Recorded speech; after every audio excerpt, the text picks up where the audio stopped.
So right now we're about to do the riverboat tour. I think it's gonna be cool. Yeah, I'm sweating. Yeah. No, I'm very lucky, and I was told it's the best team, right?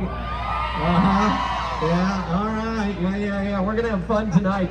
You said 350 years of history is what we're going to cover, folks. We're going to see 60 or so buildings, various different architectural styles, and you are guaranteed to hear some of the worst dad jokes you've ever heard before in your life. Yes, they're really bad. They're really architecture. This building built in 1921 for a man that was in charge of he was a chewing gum tycoon. His name is William Wrigley Jr. Really? And it is the ball field that this supposedly a woman by the name of Catherine O'Leary. She goes outside to milk her cow. The cow gets startled, kicks over the lantern that she's using for light. The Great Chicago Fire begins, right? That's what I was told growing up here in Chicagoland. That is 150% not true at all. Don't believe everything people tell you. We're going to dig into that story. We'll talk about the cause of the Great Chicago Fire. And of course, we're going to see the top 5 tallest buildings in our city. Tallest building in our city is what, ladies and gentlemen? Shout it out if you know it. Willis or Sears, exactly. 1,454 feet in the air. For a while in Dubai. Do me a favor, look up there at the top of Trump. Put another Trump on top of this one, right? Adrian Smith, who did the Trump International Hotel and Tower. Building to another style of architecture that we call black box modernism, or the international style of architecture. Looky here, out to your right-hand side. Notice the simplicity of this building. Ludwig Mies van der Rohe. He's an immigrant from Germany. He makes his way to the United States in the 1930s, and he brings with him this style of architecture. Corncob Towers off to the right-hand side. These were completed by Bertrand Goldberg in the early 1960s. Yeah, Corncob Towers. It fits in Illinois, of course. You got 19 stories of parking, over 40 stories of condominium living inside these 2 residential buildings. Every condo inside. Today, that movie theater has been converted into Chicago's House of Blues. Party going on over here at the Tiny Tap. They're rocking out tonight. Yeah. They're rocking out. Great place to hang out along the Chicago River Walk. 6 different codes, and they are jamming out tonight. Look at them. Good place to have cocktails, grab a bite to eat. Another good place to grab a bite to eat. This building here off to the right-hand side, designed by Skidmore, Owings, and Merrill. This new 3-story terrace where that lady's waving, those people are waving and jamming out. RPM Seafood, a great restaurant. And then you have Pizzeria Portofino down at river level here.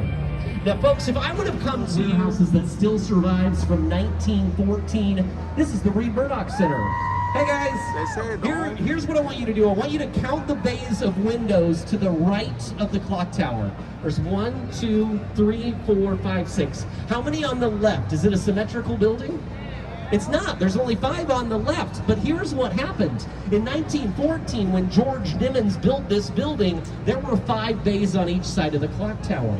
So what happened? Well, the 1920s, we're expanding the city of Chicago, and we do this big bridge expansion right here with the LaSalle Street Bridge. We had to chop off one of the bays of windows of the Reed Murdoch Center to make way for this bridge expansion. Interesting. Now, folks, every new building that goes up in Chicago, in big cities, honestly, throughout the United States, buildings today have the environment in mind. 300 North LaSalle with the Chicago cut stays out cleaner and cooler than when it went in. Isn't it funny how in boat culture everybody waves to one another? It's like what you do. So I tried this a few years ago, like 2 years ago. I said, if this happens on a boat, maybe it'll happen in my car. So I get in my car, I drive down the Dan Ryan Expressway, start to wave to people. Nobody waves back. Now they do give me one finger telling me I was number 1, so I do appreciate that. Do appreciate that. Large and in charge, the granddaddy of all buildings in downtown Chicago. Great example of the Art Deco style of architecture. Vertical lines that draw your eyes up, geometric ornamentation on a limestone facade. This is the 4 million square foot merchandise mart. Yeah, that's 7.5 miles of hallway inside, ladies and gentlemen. This building's so big, up until the mid-1990s, the United States Postal Service gave this building its own zip code. You know who Marshall Fields is? Big department store magnate. Well, he wanted to basically combine his 17 warehouses into one, so he had this building built. But as you can imagine, that size of building, you're going to have a pretty hefty property tax bill. So he takes that building, come the mid-1940s, he sells it to the Kennedy family for $13 million. Now, when it comes to money, the Kennedy family, they're pretty smart. Pretty smart. They hold on to that piece of property for a few decades. They take that $13 million investment, and by the mid-1990s, they put it on the market. They sell it for $675 million in the mid-90s. Now, I bet Marshall Fields wishes he would have held on to that building to the right-hand side. This all-glass building, rentwpe.com, that's Wolf Point East. The building under construction, Salesforce Tower. It'll be completed next year and will total 60 stories. Now, this is where Chicago all got started way back in 1837 when we incorporated as a city. This is where the original trading post was, and the original hotel, and the original 4 taverns. Yes, we had 4 of them. We like to drink in Chicago. What can I say? What can I say? Now, on the other side of the building that's under construction, this dark glass building, that's Wolf Point West. Now, this building in the center here that's under construction, you're going to see it a little bit later on the tour, but I want you to remember this building. I know this is going to be a commercial building. They say these are the quietest condos in the city because the walls are 2 feet thick. Yeah. It was renovated into condominiums. See somebody in their condo up there in the 1980s by architect and avid sailor Harry Weiss. If you can block out the sun, you can see the nautical starfish on the building and the portholes at the top. Harry Weiss, not only a famous architect, he also very much a lover of water and sailing. He did these. You have places to put your boats, and you have great views of the Chicago River. Now, three of the 4 of those have the original owners. One of them sold a few years back for around $2.3 million. Now, I want you to do me a favor. When we get under this bridge, the Kinsey Street Bridge, I want you to take a peek towards the back of the boat, and you're going to see the Chicago River cottages over here, how they were designed to look like the silhouette of 2 sailboats passing on Lake Michigan. Yeah. Harry Weiss thought that one out for sure. He sure did. Yeah, they're not the biggest, but the location is prime for sure. For sure. The East Bank Club. We're making a stop because there's a boat in front of us doing a little turny turn up here. But the East Bank Club is literally where the jet setters go to sweat. There's about 10,000 members today. It opened December 1980, and when it opened, ladies and gentlemen, all those people up there, it's a big old sun deck up there that they're chilling out on. Yeah. When the East Bank Club opened, none of these windows were here. 70 unique one-of-a-kind townhomes. Papa George and Himes, the architects. What's interesting about these townhomes, Kinsey on the Park is what they're called. Each and every one of them, ladies and gentlemen, sold based on blueprints alone. Each one sold for $1.2 million, and they had not even broke ground on the property. Okay. Now, one of the first conversions to happen here, lovely lady waiting here off to the right-hand side. She's enjoying her loft. Beautiful lofts inside. I know that this building has been readapted though, and you will soon too, because look at the balconies. The balconies are not an original part of the structure. They were added at a later time. Nimmons and Bellows, your architect on that particular building, the Riverbank Lofts, it was, well, a warehouse basically for a printing company before it was converted into those luxury lofts that Chicago. This is Kingsbury and Erie on the park. European industrial style, best described as, well, you can see the guts of the building are built on the outside, basically. Now look just past them, you're going to notice a building that has blue-green glass and 2 blocky corners. From 1973 until 2001, that building called the Montgomery was the headquarters for the Montgomery Ward Company. John Hancock Center, you're going to be able to tell because it has 2 white antennas on top of it. It was completed in 1969. Some of the fastest elevators in the world inside that building, 100 stories. You can go from the ground floor to the 100th floor in 38 seconds, ladies and gentlemen. That's impressive. That's impressive. 94th floor of that building is where you'll find 360 Chicago, one of 2 observation decks here in the Windy City. But do me a favor, don't pay for an observation deck ticket. If you want the real inside, here's what you do. You take the elevators to the 95th floor, one floor above the observation deck. There's a place called the Signature Room on 95th. Now, you can go up there. You're going to spend like $40 for an observation ticket. You're going to spend like $20 on a cocktail at the Signature Room on the 95th. And I am told that the best is done in the prairie style of architecture that probably was made most famous by a man by the name of Frank Lloyd Wright. Now, he did not do this building, but it is the style of architecture that made him famous. And what I want you to notice about this building, ladies and gentlemen, is how long and how it seems to really go, it seems to go on forever, right? It's a long, long building. So you'll understand, right now by Greyhound bus line, that is our only island in the city of Chicago. It's Goose Island. Yes, shameless plug, we have it downstairs on tap at the bar, in case you're interested. Gives you a better view now of the domain off to the left-hand side. So, like I was saying, Groupon moved in a few years after Montgomery Ward moved out and filed for bankruptcy. When they moved in, they found all those roller skates. Why roller skates? Well, when you came to work at the domain, exactly, ma'am, part of your uniform was coming in with your black slacks, your white button down, your black bow tie. And when you arrived here for work at the domain, you strapped on your roller skates and you skated the length of the building, fulfilling orders throughout the day. There you go. Yeah, Pampered Chef ladies, if it becomes published. Something else that's interesting about Montgomery Ward that most people don't know, Rudolph the Red-Nosed Reindeer, you can thank one of the copywriters working for Montgomery Ward for that famous Christmas carol. Yeah. Competing with, Sears and Spiegel and all these others, so they sent out coloring sheets, and there was a story about a reindeer named Rudolph. Gene Autry added music to it. It's become the famous Christmas carol that we all know so well. So, yeah. Anybody like to dance? 73, ladies and gentlemen. Two men, Marquette and Joliet. They go out on a 4-month exploration of North America. They go down the Mississippi, they go up the Mississippi, and when they get to present-day Lake Michigan, who's seen Lake Michigan? Who's seen Lake Michigan? It's a big lake, right? Well, when Marquette and Joliet get to present-day Lake Michigan, now mind you, no GPS, no iPhone, no Android, no yet tall skyscrapers built in this city.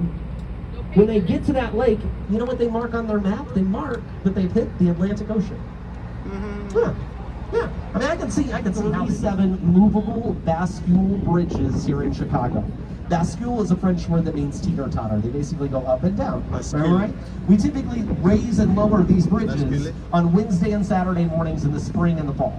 All right, so sailboats can make their way from the river to the lake or vice versa. But this particular bridge, do me a favor, as we go under the bridge, let's all tilt our heads up, and you're going to see something here that is going to make this story complete. See the grading there? How things could, see how things could easily fall down? It would be bad, right? Well, the early 2000s, me, Josh, I have a concert ticket one Saturday in August to go see one of my favorite bands, the Dave Matthews Band. Yeah, they're here in Chicago. Well, before that concert that evening, one of their tour buses made their way to the top of the Kinsey Street, and the tour bus driver thought it would be a good idea to dump his waste from the bathroom on that bus into the river. But it gets worse. It gets worse. A tour boat, just like this one, was going under that bridge at the exact same time when that driver hit the eject button. Oh yeah, lots of fines. The driver obviously went to court, got like 6 months probation, and everybody on that boat that day had a really crappy day. I can guarantee you that. I can guarantee that much. That was a crappy experience. Building with a giant parabolic curve, that's River Point. It was completed in 2017. These big exhaust fans down here, it's not for the world's largest laundromat, no. There are trains running under the length of this building, so those exhaust fans have to be there. Get your cameras out, go off to the left. You're gonna want this postcard picture perfect view. It's absolutely beautiful. Merchandise Mart, you got a view of the L going over one of the bridges. Absolutely beautiful. Off to the left-hand side, the main branch of the Chicago River. Get it, get it, get it. You guys know we don't have the subway here in Chicago or the tube like they do in London or the T in Boston. We have the L, which of course just stands short for elevated train. Elevated trains are all over the downtown area. Yeah, one going over Lake Street right now. Yep. April 2017, ladies and gentlemen, an architecture firm here in Chicago called Getz & Partners. They come here off to the right-hand side. 53 stories, completed April 2017. This is 150 North Riverside. But what is amazing about this building is the base of the building, holding up the 53 stories, is only 40 feet wide, ladies and gentlemen. Yeah, they were worried that the building would literally like kind of wiggle up at the top. So they put on the 53rd floor something called a mass damper system. It's these tankers of water that hold anywhere from 160 to 200,000 gallons of water. And when wind blows to one side of the building, the water swooshes to the other side of the barrel and balances the building out to make sure that it doesn't sway too much with the strong winds coming off the lake. Riverside, they all have trains running under the extent of their buildings headed to Chicago Union Station. 100 North Riverside, completed in 1990 by Perkins and Will. Take a look at this building, look up. There's something unique about this building. You see how the north end of the building is much taller than the south end of the building? That's because the south end of the building, Perkins and Will had to build the south end of the building over a switching track. A bunch of different train tracks coming together all at once. So they couldn't put down as many supports as they would have done on the north side. So what they've done, ladies and gentlemen, is they've suspended the southwest corner of this building to the northern half of the building. They use a series of trusses. It's a truss system, and you're going to see it if you take a peek after we get under the bridge here. Look up, you'll see that white X exposed. That is part of the truss system holding up the southwest corner of that particular building.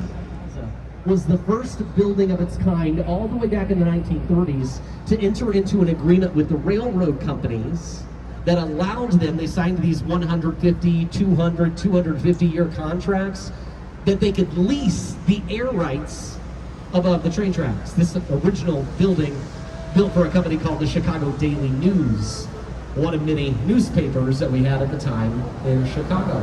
There it stands, the very tip top of that 1454 building, 110 stories, the Willis Tower. They say on a clear day you can go up to the 103rd floor and you can see 4 different states: Illinois, Indiana, Michigan, and of course our neighbor to the north, that would be Wisconsin. You can actually, here in just a second, you're going to see them. I want you to give them a big wave. All those people in those boxes up there are not taking pictures of the skyline, taking pictures of you. That's known as the ledge up there. 4 boxes that, if you dare, you can step out onto the city. I don't think so. I don't think so. The black X's on the outside bring the weight to the outside. So inside, stock traders can have unobstructed views when using hand signals to make trades. Well, they've since taken all their operations online. They moved out. A high-end gym moved in. 2 years later, you know what moved next to that high-end gym? A high-end donut shop. That is not nice. Not nice. You know when you go to the mall, you're looking for your favorite store, you don't know where it is, you go to the You Are Here map? I'm about to show you the world's largest You Are Here map. Right here, up to your left-hand side. Literally, you see where that red peg is? That red peg indicates exactly where this building sits on the Chicago River. Oh, wow. It's a map of the river. The building, well, they literally wanted to put themselves on the map, so they put a map on their building, and it works because we talk about it all the time. This pink building here off to the left-hand side, 311 South Wacker, is the brightest point in the Chicago skyline at night. 1,500 fluorescent lights up at the top. They'll get lit up tonight. It'll be bright. See, when you build next to, you know, a building that once was the tallest building in the world, you gotta do something to make your building stick out. Who's seen Bank? Gotham Bank's here in Chicago, right here, off to the right. That's Gotham Bay. Well, that's at least the exterior shot that the producers used in that movie. This is our old post office. They closed it in the mid-1990s because the catalog companies started to notice a building that has a peaked roof and a statue standing on top of it. Another building used in one of those Batman movies. This was the backdrop of the movie Batman Begins.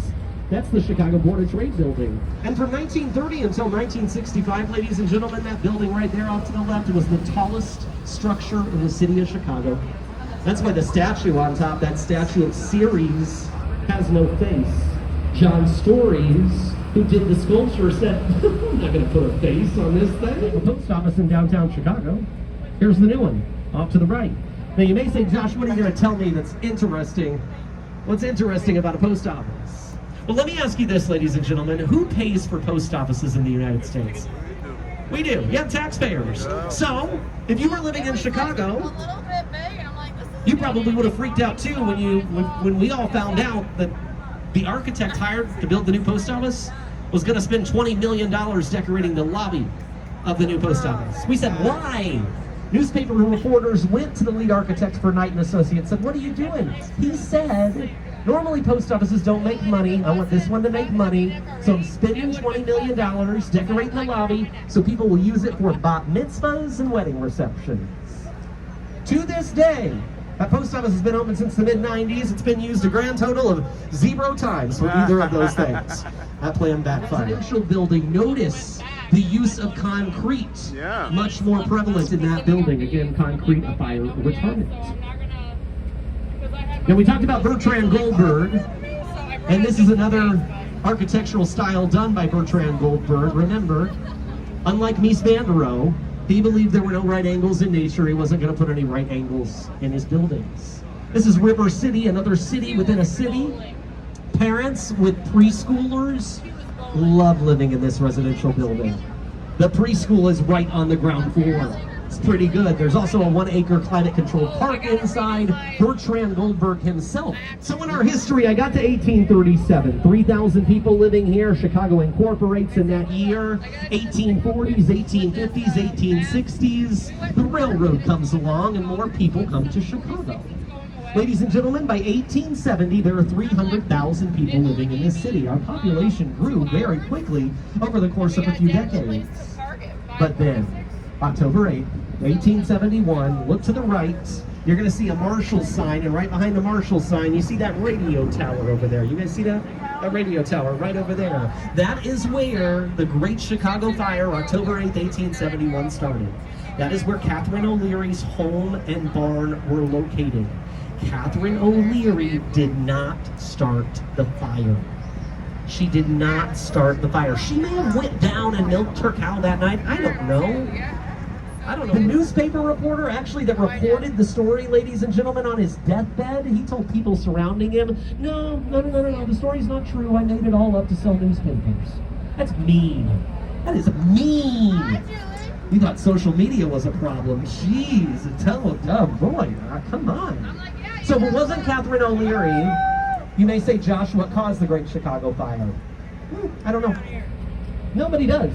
There's never been a determination as to what caused the Great Chicago Fire. We're not the windiest city in the United States. We're like 13th on the list in terms of metros that are windy.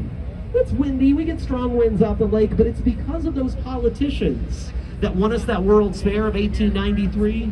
See, a newspaper reporter from New York, by the way, one of the cities we beat for that World's Fair in 1893. I love New York, by the way, don't get me wrong. Sounds like I don't. But 1893, we win this World's Fair. We beat out New York, Boston, Baltimore, other cities.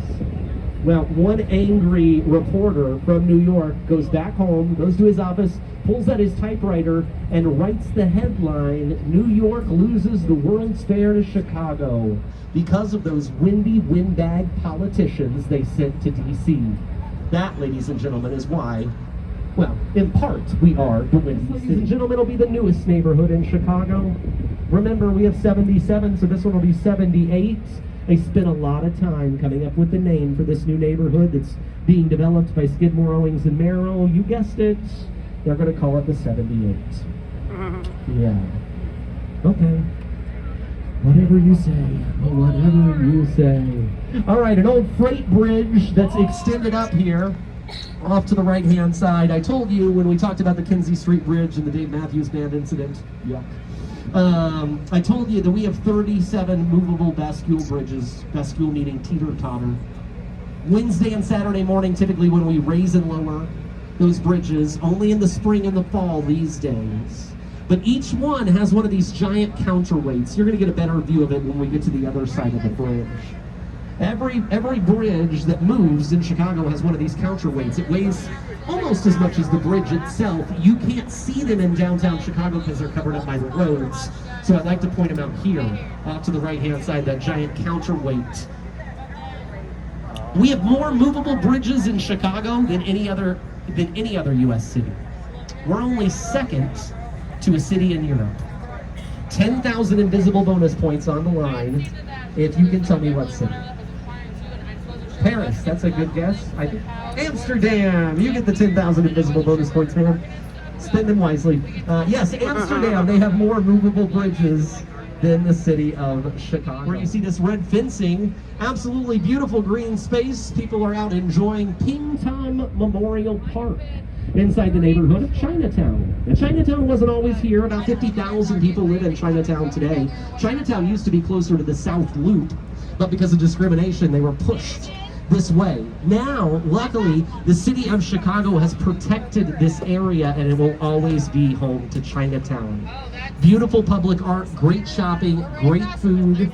Come down to Chinatown, experience it if you can. You can bring down a picnic here to Ping Tom Memorial Park. We have water taxis that run on the weekend. You can come down and take a water taxi down here, enjoy the sights and sounds of Chinatown and Ping Tom Memorial Park. But we named it after Ping Tom. Ping Tom was a civic leader acting on behalf of Asian Americans living here in Chinatown, really all over Chicagoland, but mainly here in Chinatown. And we dedicated this space in his honor in the 1990s. A beautiful pagoda over here. It's just an absolutely beautiful green space for families in and around Chinatown and timing. So here in just a moment, you're gonna see, it's one of the oldest, still in operation today, bridges that is a vertical lift bridge. You don't see a lot of these anymore. Exactly. Yeah, the two towers have these counterweights that weigh in about 3.5 tons. As the counterweights lower, the center of that bridge will rise over 150 feet into the air. It's pretty cool. It's pretty cool. Here's the bridge. I guess we're turning this way. I never know which way we're turning. They're doing something under the bridge right now. Look, Blackstone Group, the new owners of the building, will lease 3 floors from you. United States, a seating capacity of just over 3,500. It opened November 4th, 1929 at a cost of $36 million. Yeah. Art Deco on the inside. If you look up here, you can kind of see how this portion, the theater portion, kind of flattens off and the tower goes up behind it. It's often referred to as Insull's throne. Samuel Insull was a man who made money off utilities. He's the one that had this building built. Supposedly Samuel Insull had a lady friend living in New York City who was an aspiring opera singer. No one would hire her in New York City. He said, "Baby, move to Chicago, I'll build you an opera house." And so he did. Come to a very fine point. Getchen Partners that did this building also did the upside down building, 150 North Riverside, so they wanted kind of a kaleidoscope effect. The buildings mimicking one another. If I have any coffee lovers on board, you are going to notice this logo. You know this logo probably very well. I point out Starbucks here, not because this one has any importance, but we have in Chicago the largest Starbucks in the world. It's the Starbucks Reserve Roastery. Find it on North Michigan Avenue. After the tour, walk up the Wendella staircase, make a left, walk about 2.5 minutes. It's aged by any means. I think it still looks brand new, to be quite honest with you. This is also, ladies and gentlemen, where the Chicago Riverwalk begins. We've talked about it a little bit, but 6 different codes completed in 2016. Now you may say, well, Josh, you had a Riverwalk before.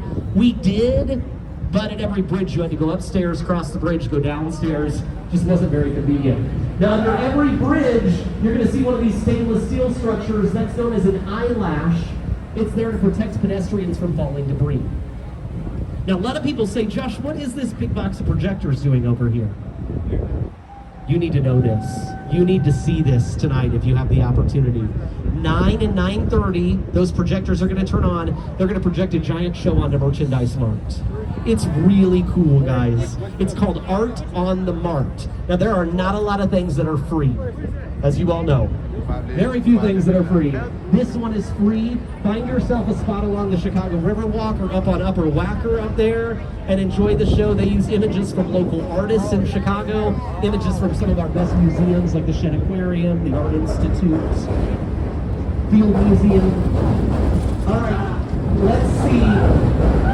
Notice here off to the right. Off to the right. The stainless steel structure. I told you the name of it. Let's see if you're listening. It's called Eyelash. Very good. Not an eyebrow, no, an eyelash. Exactly. The building. But there's an interesting feature with this Art Deco style building. Here off to the right-hand side, this is the LaSalle Wacker building. It was featured in Batman Begins. Again, vertical lines drawing your eyes up. Notice the geometric ornamentation, limestone facade. But more importantly, that setback. The setback allows the air to flow at the center of the building. The right-hand side, 77 West Wacker, given to us in 1992 by Spanish architect Ricardo Bofill. And this is where United Airlines had their headquarters for a number of years before they moved to the Willis Tower. Notice the Greek and Roman influences up at the top. It looks like we chopped off the Parthenon and put it on top. Right next door, 55 West Wacker, done in the brutalist style of architecture, popularized in the 50s and 60s. This concrete was cheap, poured concrete, rough edges, very small dark windows. 55 West Wacker, originally boy. The Keebler Elves, Ronald McDonald, and the Marlboro Man. 35 West Wacker inside. That's where the Leo Burnett Ad Agency is housed. Now look ahead. Look at the green terracotta building with the 50-foot gold leaf tower. Inside today, there's a hotel called the Pendery Hotel. The building, though, built in the late 1920s by the Burnham brothers. The building is called the Carbide Carbon Building. And those brothers built it out of protest to protest prohibition. They saw a green bottle of champagne. They designed the building to look like that bottle of champagne. Now, between 1925 and 1927, that's Mather Tower, completed in 1928. It was supposed to be one of two twin towers. Unfortunately, the stock market crashed. We only got one. Awesome rooftop experience in Chicago. Do it at the London House, a 5-star hotel named after a famous jazz club that was here in the 50s, 60s, and 70s. The original stone structure of the building, the London House, the London Guarantee and Accident Company. 1922, the Tribune family, they're celebrating their 75th year in business. They announce a competition. They want the most beautiful office building in the world. 254 architects submit entry. This one wins. Hood and Howes wins the competition and the $100,000 prize. They get it completed in 1925 with the flying buttresses and all. Now, Tribune Tower is being converted into luxury condos. You can live there for a bargain bin price of $750,000.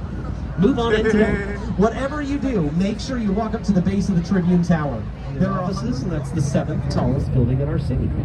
Right next door, the building with the white vertical lines that draw your eyes up. That building completed in 1973 for the Standard Oil Company. Edward Durrell Stone was the architect, and he is the one that chose what exterior would be featured. They chose to cover the building, ladies, like a bow of a boat by architect Harry Weiss, and right behind it, notice the building with the white wavy balconies. That's the residence of Aqua, and it was home to Lady Gaga for a few years when she lived here in the Windy City. Now, Aqua from 2009 until 2020 was up to the right-hand side. There it is. Doesn't it look like a waterfall falling from the sky? It stands at 1,198 feet. It is home to the St. Regis. St. Regis is the name of the building, the St. Regis Hotel inside, along with luxury condominiums. You can move in there too. Yeah, about $1 million. Yeah. Now, let's just say the amount of tour guides living inside the St. Regis are really, really, really small. Really small.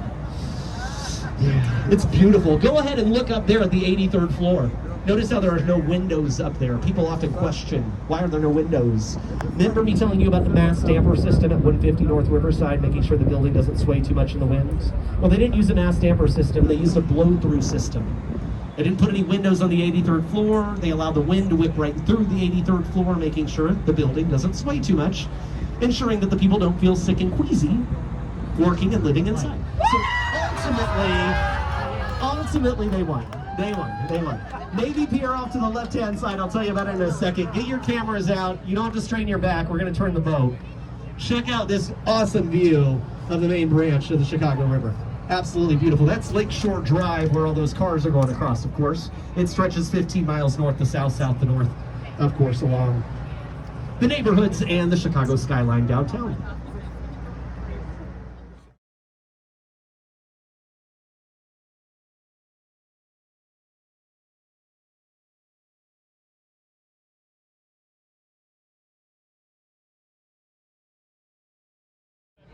That is a spire. It's not an antenna. Yeah. So it does count. It does count. All right, I'm tangling in my phone up here.